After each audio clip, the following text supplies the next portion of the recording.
रोज तुळशीपुढे दिवा लावल्याने काय होते? गरुड पुराण रहस्य. नमस्कार मित्रांनो, श्री स्वामी समर्थ. जय श्रीकृष्ण. गरुड पुराणानुसार रोज तुळशीजवळ दिवा लावल्याने आपल्या जीवनात काय परिणाम होतो? गरुड पुराण रहस्य याबद्दल काय सांगतं ते आजच्या व्हिडिओमध्ये आज आपण सविस्तर माहिती बघणार आहोत. नमस्कार मित्रांनो. एकेकाळी देवी सत्यभामा भगवान श्रीकृष्णाकडे आली आणि त्यांना विचारू लागली, हे भगवान, माझ्या मनात काही प्रश्न निर्माण होत आहेत, कृपया मला मार्गदर्शन करा. तेव्हा भगवान श्रीकृष्ण म्हणाले, हे देवी सत्यभामा, तुझा प्रश्न काय आहे? कृपया मला सांगा. आम्हाला तुमच्या प्रश्नाची उत्तरे देण्यात आनंदच होईल. तेव्हा सत्यभामा म्हणते, हे स्वामी, तुळशीजवळ दिवा लावण्याचे महत्त्व काय आणि रोज संध्याकाळी तुळशीजवळ दिवा का लावला जातो, यातून माणसाला काय फळ मिळते? मित्रांनो, पुढे देवी सत्यभामा विचारते की, हे प्रभू, तुळशीजवळ दिवा लावण्याची योग्य पद्धत काय आहे आणि दिवा लावताना कोणत्या मंत्राचा जप करावा? कृपया मला सविस्तर सांगा. मित्रांनो, देवी सत्यभामाचे हे बोलणे ऐकून भगवान श्रीकृष्ण हलकेसे हसतात आणि म्हणतात, भगवान श्रीकृष्ण म्हणतात, हे देवी सत्यभामा, आज सर्व जगाचे कल्याण व्हावे या हेतूने तू खूप चांगला प्रश्न विचारला आहे. तुमच्या या प्रश्नाचे उत्तर देण्यापूर्वी मी तुम्हाला एक प्राचीन गोष्ट म्हणजेच एक कथा सांगतो, ज्यातून तुम्हाला तुमच्या सर्व प्रश्नाची उत्तरे या कथेद्वारे मिळतील. या कथेमध्ये मी संध्याकाळी तुळशीजवळ दिवा लावण्याचे परिणाम सांगणार आहे, त्यामुळे तुम्ही ही कथा काळजीपूर्वक ऐकावी, शेवटपर्यंत ऐकावी. ही कथा लक्षपूर्वक ऐका. ही कथा नुसती लक्षपूर्वक ऐकल्याने माणसाला 100 वर्ष तुळशीजवळ दिवा लावण्याचे पुण्य प्राप्त होते. तेव्हा देवी सत्यभामा म्हणते, हे परमेश्वरा, मी ही कथा ऐकण्यास उत्सुक आहे. कृपया ही कथा मला सांगा. मग भगवान श्रीकृष्ण देवी सत्यभामाला कथा सांगू लागतात. भगवान श्रीकृष्ण म्हणतात, हे देवी, पूर्वीचा काळ होता. उत्तर दिशेला चंद्रप्रभा नावाची खूप मोठी नदी होती. त्याच नदीच्या काठावर धर्मतीर्थ नावाचे एक अतिशय सुंदर शहर होते. त्याच शहरातील देवदत्त नावाचा एक ब्राह्मण राहत होता. तो ब्राह्मण अत्यंत सद्गुणी स्वभावाचा आणि धर्माचा पालन करणारा कार्यकर्ता होता आणि वेदांचा मार्ग पण चालवणारा होता. त्याने समस्त शास्त्रांचा अभ्यास केला होता. त्याच ब्राह्मणाची पत्नी होती. तिचे नाव ललिता असे होते, जिला लोक दुष्ट म्हणायचे, कारण तिची कृती तिच्या नावाप्रमाणेच होती. तिने नेहमी आपल्या पतीचा अपमान केला. आपल्या पतीबद्दल ती नेहमी वाईट बोलायची. तिला भयंकर आपल्या पतीला ती वेदना द्यायची. त्याच्यासाठी कधीही जेवण तिने बनवले नाही. मित्रांनो, त्या ब्राह्मणाच्या पत्नी ललिताने त्याच्यासाठी कधीच काही चांगले असे काहीच केले नाही. त्याच्याशी कधीही प्रेमाने वागली नाही. जेव्हा केव्हा तिच्या पतीचे मित्र आणि कुटुंबातील इतर सदस्य नातेवाईक घरात आले, तेव्हा ती महिला त्यांना अपमानित करून घरातून दूर पाठवायची आणि वासनेने वेडी होऊन ती इतर व्यभिचारी स्त्रियांसोबत हिंडत असे. पतीला बाजूला ठेवून तिचे मन इतर पुरुषांकडे केंद्रित होते. ती आपल्या पतीशी प्रेमाबद्दल कधीच बोलली नाही, परंतु ती इतर पुरुषांसोबत बसून बोलायची. इतर पुरुषांना मोहित करण्यासाठी वेशभूषा करून ती गावात फिरायची. मित्रांनो, ललिता त्या ब्राह्मणाची पत्नी कधीकधी ती जंगलात झाडाखाली उभी राहून माणसांची वाट पाहत असायची आणि त्याच्या सोबत राहायची. मग एके दिवशी ती तिथेच राहायची. स्त्री जंगलात जाऊन एका झाडाखाली उभी राहिली. तिचे मन वासनेने भरले होते. ती एखाद्या पुरुषाची तेथे वाट पाहत त्या जंगलामध्ये उभी होती. मात्र बराच वेळ होऊनही त्या ठिकाणी त्या रस्त्याने कोणीही पुरुष म्हणजेच माणूस आला नाही. त्यामुळे ती अत्यंत दुःखी झाली. माणसाच्या शोधात इकडे तिकडे पाहू लागली. त्या दिवशी तिची सगळी मेहनत व्यर्थ गेली. परंतु ती तिथेच उभी राहिली आणि रडायला लागली. ललिता त्या ब्राह्मणाची पत्नी रडत रडत म्हणू लागली की या वाटेने कोणताही एखादा देखणा पुरुष या वाटेने आज आला नाही. आता मी माझे काम कसे करणार? ती जोराजोरात आक्रोश करू लागली. तिथे जवळच एक जंगल होते आणि त्या जंगलात एक भयंकर वाघ राहत होता. त्या पापी स्त्रीचा आवाज ऐकून तो वाघ जागा झाला आणि तिला खाण्यासाठी त्याने तिच्याकडे उडी मारली. त्या भयंकर वाघाला पाहून त्या महिलेला ललिताला घाम फुटला आणि ती भीतीने थरथर कापू लागली. ललिता काही करण्याआधीच वाघाने तिला आपल्या पंजाने जखमी केले आणि ती महिला जमिनीवर पडली. जमिनीवर पडतात ती स्त्री ओरडली, "अरे वाघ, तू इथे का आलास? मला का मारतोस? मी माझ्या प्रियकराला येथे शोधत होते. तू मला सोडून दे. मला खाऊन तुला काय मिळणार?" त्या बाईचे हे बोलणे ऐकून तो वाघ क्षणभर थांबला आणि हसत बोलू लागला, "हे दुष्ट स्त्री, आज निर्मात्याने तुला माझे अन्न म्हणून नियुक्त केले आहे. माझे काम तुझ्यासारख्या पापी स्त्रियांचे भोजन करणे हेच आहे. तर मला या शरीरापासून मुक्ती मिळेल." ती बाई म्हणू लागली, "अरे वाघ, तू कोण आहेस? खरं खरं सांग. तुला वाघ का व्हावे लागले आणि तू माझ्यासारख्या बायकांनाच का खातोस? आधी मला हे सगळं सांग आणि मग मला खा." मग वाघ म्हणू लागतो, "अरे पापी स्त्री, मी तुला माझ्या मागच्या जन्माची गोष्ट सांगतो की मी वाघ का झालो, मला वाघ का व्हावे लागले."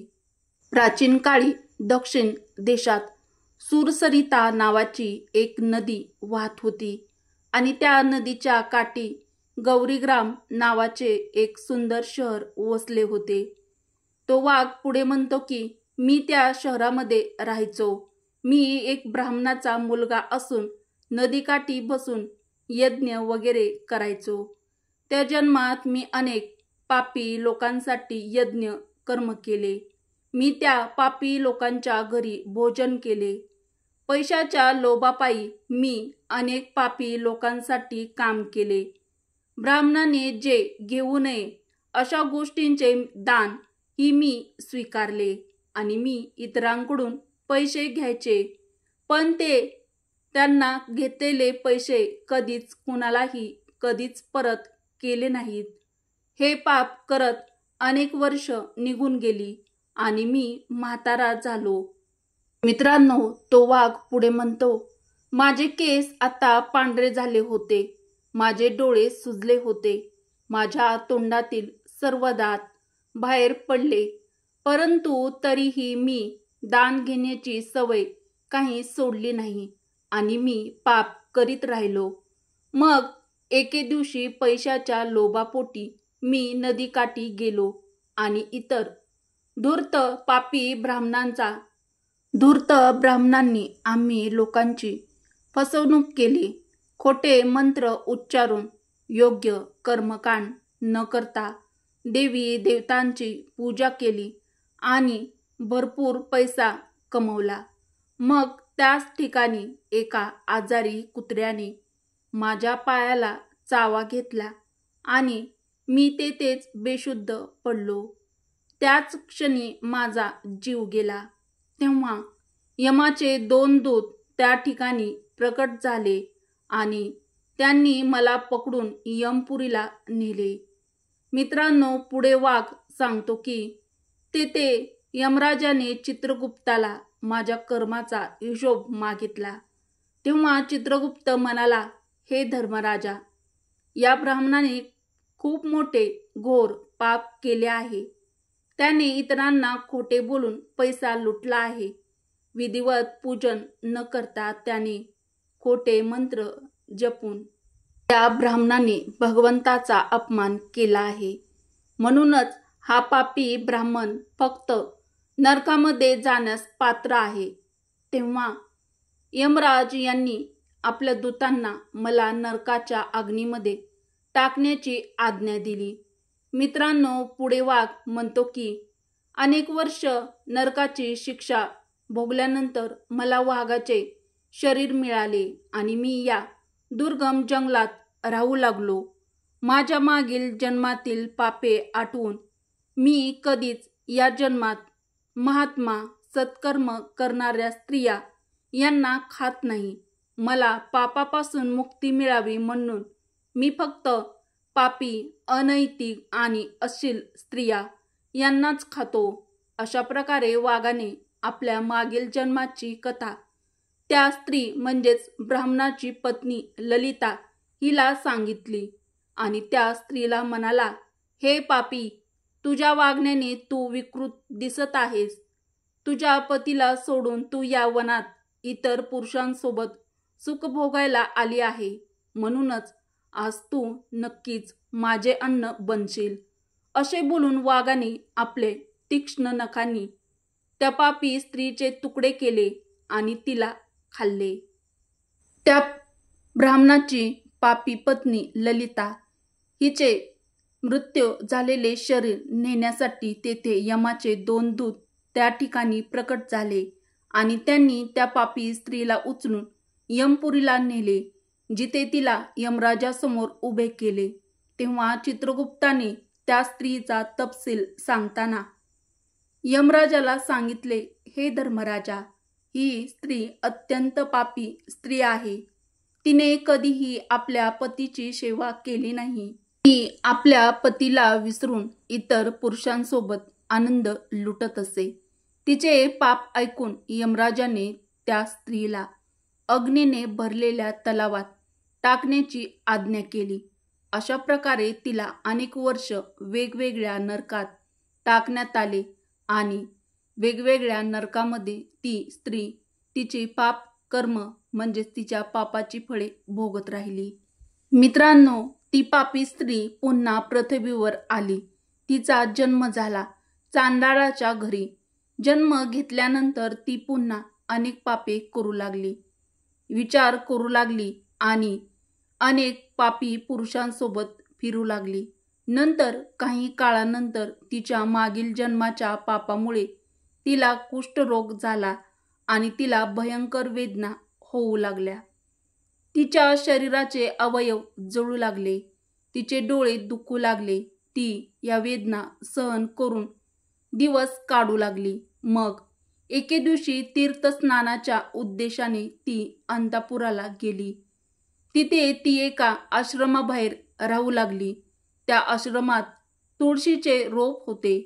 तुळशीच्या रोपाजवळ इतर महिलांनी दिवे लावताना त्या स्त्रीने पाहून त्या पापी स्त्रीनेही तसेच केले आणि तिने तुळशीपुढे दिवा लावला. मित्रांनो, पुढे ज्या स्त्रीने म्हणजेच त्या पापी स्त्रीने तुळशीपुढे दिवा लावला, त्याच रात्री हृदयविकाराच्या झटक्याने त्या पापी स्त्रीचा मृत्यू तेथेच जागी झाला. नंतर यमराजाचे 2 दूत तिला घेऊन जाण्यासाठी तेथे आले. यमाचे दूत फासात बांधलेल्या त्या पापी स्त्रीला घेऊन जाऊ लागले. भगवान विष्णूचे 2 सल्लागार त्या ठिकाणी प्रकट झाले आणि त्यांनी त्या दोघांना म्हणजेच त्या यमदूतांना थांबवले आणि म्हणू लागले, हे दूतांनो, या स्त्रीला एकटे सोडा. ही स्त्री नरकास जाण्यास पात्र नाही. तुम्ही हा गुन्हा कोणाच्या सांगण्यावरून करत आहात? तेव्हा यमाचे दूत म्हणू लागले, आम्ही यमराजाच्या सांगण्यावरून आम्ही या पापी स्त्रीचे हरण करत आहोत, पण तुम्ही आम्हाला का थांबवत आहात? ही स्त्री अत्यंत पापी स्त्री असून तिला नरकात देण्याचा आदेश यमराजांनी दिला आहे. मग पार्षद म्हणू लागले, ही स्त्री विष्णूची भक्त आहे, ती नरकात जाण्यास पात्र नाही. तिने संध्याकाळी तुळशीजवळ दिवा लावला आहे, त्यामुळे त्यांची सर्व पापे म्हणजेच त्या स्त्रीची सर्व पापे नष्ट झाली आहेत. म्हणूनच ती आता नरकात जाण्यास पात्र म्हणजेच योग्य नाही. तो स्वर्गात जाण्यास ती स्त्री पात्र झाली आहे. पार्षदांचे हे म्हणणे ऐकून यमाचे दूत त्या स्त्रीला त्या ठिकाणी सोडून यमलोकामध्ये परतले. तेथे जाऊन त्यांनी यमराजाला संपूर्ण कथा सांगितली. तेव्हा भगवान विष्णूच्या सल्लागारांनी त्या स्त्रीला दैवी विमानात बसवून स्वर्गात नेले. भगवान श्रीकृष्ण म्हणतात, हे देवी सत्यभामा, या मार्गाने तुळशीकडे आली आहे. दिवा लावल्याने माणसाची सर्व पापे नष्ट होतात. जी स्त्री रोज संध्याकाळी तुळशीजवळ दिवा लावते ती अत्यंत भाग्यवान होते. तिच्या मागील जन्माची सर्व पापे तुळशीपुढे दिवा लावल्याने नष्ट होतात आणि तिला सुख समृद्धी प्राप्त होते. तुळशीजवळ दिवा लावताना या मंत्राचा रोज जप करावा. ओम तुलसी देवायच विद्महे विष्णू प्रियायच धीमहि तन्नो वृंदा प्रचोदयात. या मंत्राचा तुळशीपुढे दिवा लावताना दररोज जप करावा. श्रीकृष्ण पुढे म्हणतात, सनातन हिंदू धर्मात 10,000 गायी दान केल्याने जे फळ म्हणजे जे पुण्य मिळते तेच फळ तुळशीची पाने दान केल्याने मिळते. ज्याला मृत्यू समयी तुळशीच्या पानाचे पाणी तोंडात मिळते तो सर्व पापापासून मुक्त होऊन श्रीकृष्णांच्या घरी जातो म्हणजेच वैकुंठामध्ये जातो. सनातन हिंदू धर्मात तुळशीच्या रोपाला सर्वात जास्त महत्त्व आहे. तिची पूजा सर्वप्रथम भगवान श्रीहरी विष्णूंनी केली होती. श्रीहरी म्हणतात, ज्याप्रमाणे वैकुंठाला लक्ष्मी देवीकडून ऐश्वर्य प्राप्त होते त्याचप्रमाणे तुळशीमुळे वैकुंठाला पवित्रता प्राप्त होते. भगवान श्रीकृष्ण पुढे म्हणतात, पृथ्वीवर जिथे जिथे तुळशीचे रोप असेल तिथे तिथे वाईट कधीच वास करत नाही. अशी जागा सर्वात जास्त पवित्र असेल आणि म्हणून तेथे वाईट वास्तव्य करणार नाही. असे स्थान सर्वात पवित्र असेल. म्हणूनच आपल्या घरात नेहमी तुळशीचे रोप लावलेच पाहिजे. घरातील प्रत्येक स्त्रीने तुळशी मातेची रोज पूजा केलीच पाहिजे आणि दररोज संध्याकाळी तुळशी मातेजवळ दिवा हा लावलाच पाहिजे. तर मित्रांनो, अशा प्रकारे भगवान श्रीकृष्णांनी तुळशीच्या रोपाजवळ दिवा लावण्याचे महत्त्व सांगितले आहे. मित्रांनो, मला आशा आहे की तुम्हाला ही कथा आध्यात्मिक माहिती आवडली असेल तर व्हिडिओ तुमच्या मित्र परिवारासोबत शेअर नक्की करा. व्हिडिओला लाईक करा व आपल्या मराठी मंगल चॅनलला सबस्क्राईब देखील करायला विसरू नका. व्हिडिओ शेवटपर्यंत पाहिल्याबद्दल तुमचे मनापासून धन्यवाद. श्री स्वामी समर्थ. जय श्रीकृष्ण. जय माता लक्ष्मी. जय श्रीराम. धन्यवाद.